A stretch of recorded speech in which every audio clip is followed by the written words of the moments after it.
Angishumayeli siyakhuluma sonke. Ngikhuluma 10 minutes wena ukhuluma 20.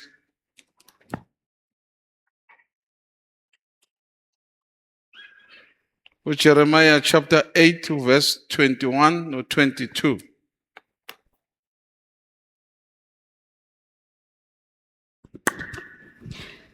Jeremiah chapter 8 verse 21 and 22. Ngokulimala kwendodakazi yabantu bami ngilimele, ngidabukile, ukumangala kungibambile. Ibhalisamu alikho kwaGiliyadi na? Inyanga ayikho lapho na? Pho ayipheleliswa ngani impilo yendodakazi yabantu bami na?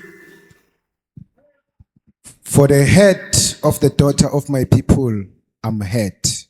I am mourning. Astonishment has taken hold of me. Is there no balm in Gilead? Is there no physician there? Why then is there no recovery for the health of the daughter of my people?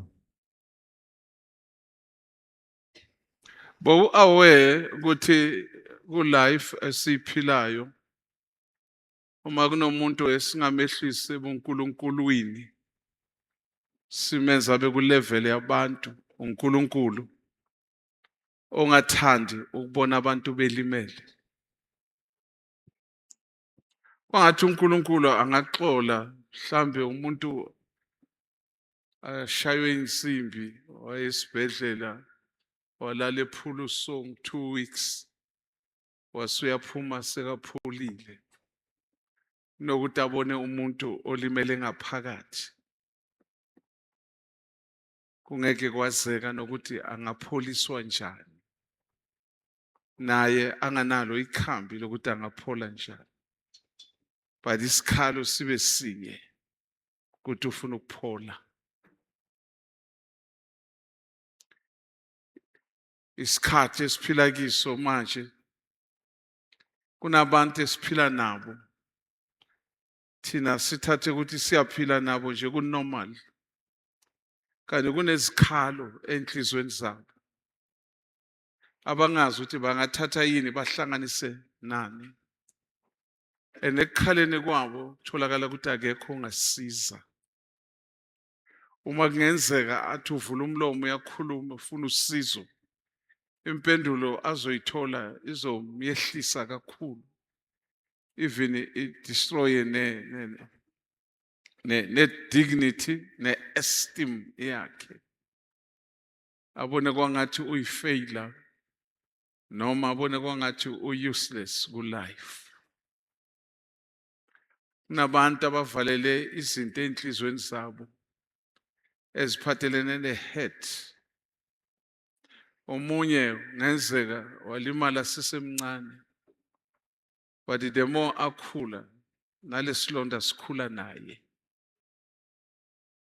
Omunye ngenzeka walimala semncane, lento yamlimaza wayisusa enhlizweni yakhe, but iska asukanga okwenza ukuthi ngasikhathi akwazi ukureversa nakacabanga izolo lakhe bese kuphuma izinyembezi.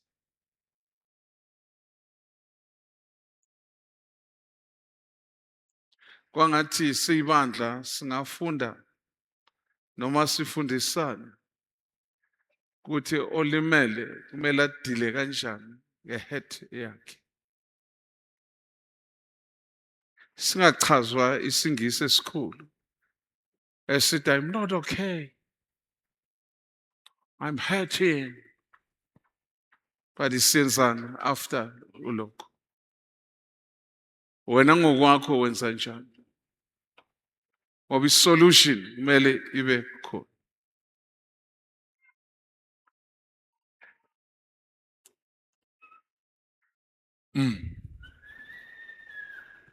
Ngoba ukulimala kungayenza ukuthi ulimale una 13 years. Ugcine wena uvuma ukuthi right upholile, but after 30 years usemshadweni bese kuyavela ukuthi bowungapholanga. nasi lesa silonda sesekhona. Sometimes ungalimala kuma relationship kuze kusho wena ukuthi ngimove on, but something deep inside your heart ayizange imove yona, uwe wamuva yona solo imile.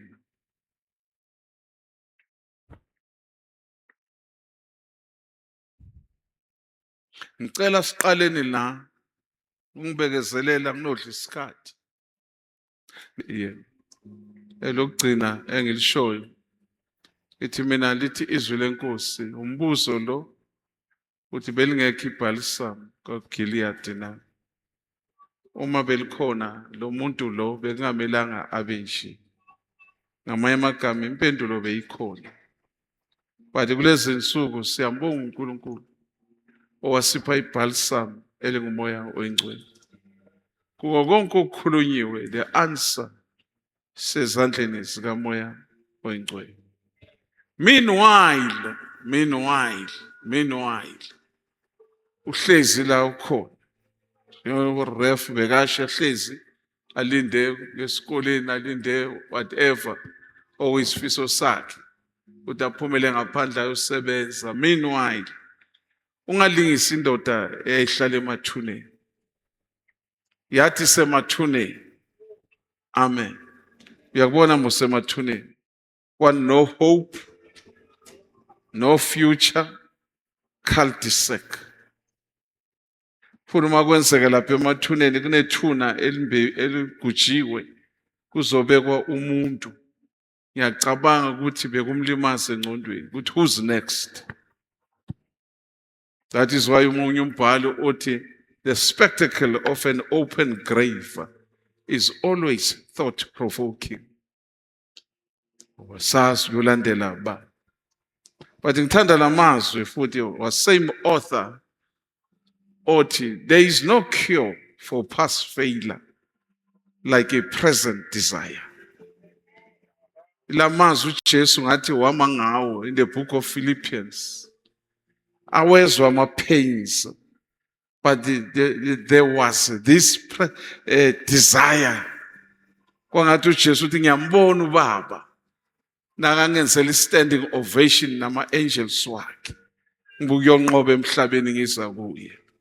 Kumele ube nayo into ku life ezoba induduzo kuwe, ungalahli ithawula ku life. Ikhona ibhalisamo, umoya oyingcwele ukhona. Meanwhile kungacaci, meanwhile iminyango yonke ivaliwe. Khumbule thina siyiclub, sihlangene siyiclub yabakholwayo. Susu ukukholwa siphelile thina.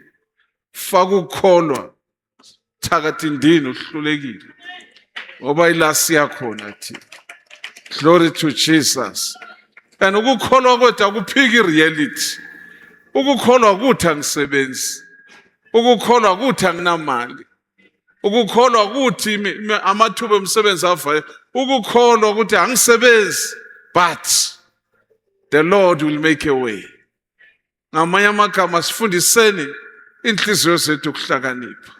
Asihlabeleni lo mhlabelelo sithandaze. Wenhliziyo yami bawuhlakaniphe. Uthi uhlezi iduze nethuna mara ungavuma ukungena. Uthi uhlezi iduze nepit yepoverty ungavuma ukungena. Glory to Jesus. God will help us. Uzosiza uNkulunkulu, uzokusiza uNkulunkulu umuntu omusha. And ungakhohlwa lo mhlabelelo besuhlabelela. Yize zikhona zonke lezi zinto. Kukhona okuhle okukhona. But the enemy naka-attacker wenza ukuthi naloko okuhle ungasakuboni. I challenge you namhlanje, bheka impilo yakho uzozibona kangakanani ukuthi zingakanani izinto ezinhle. Mangakanani ama blessing uNkulunkulu akupreparele wona. Ungadisplay ama blessings akho ngento eyi-1 engazange ilunge noma ngento eyi-1 eyistruggle empilweni yakho bese ubulala konke. There is impilo enhle. Ikhona impilo enhle. Impilo enhle ikhona. Impilo enhle ikhona. Impilo enhle ikhona. Impilo yokuthi ngelilanga uzosilungisela wena itafula lakho. Kuyezwakala, uzibekele i-tablecloth yakho, uzibekele ukudla kwakho. Ikhona impilo enhle. Kuni manje uphila kwa zero, manje uphila kwa negative, akusho ukuthi positive akekho. Impilo le, glory to Jesus. Sila sizothatha amandla, sila ukuthi nasiphuma siphikisane nama negative thoughts wonke akhona empilweni sethu. Even insizwe esikhuluma ngazo, ukuthi isikhalo samanje esikhona asikhulumela ukujabulisa nje, sikhulumela ukuthi mababhekane nenkosi bakhuleke. uNkulunkulu avule imithuba yamasebenzi, avule amathuba emisebenzi. Umuntu udalelwe ukuthi abe nesithunzi. Yes, uNkulunkulu abavulela amathuba emisebenzi emihle kuso lesi sikhathi la izwe lakithi likhala ngemisebenzi. But uNkulunkulu asiprovele according to the book of Jeremiah 32 verse 27. I am the God of all flesh.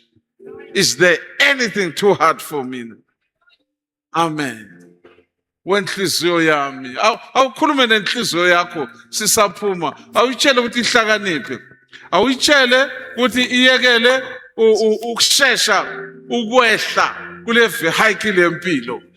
Tshela inhliziyo yakho ukuthi mayikuthembe wena. Glory to Jesus. Amen.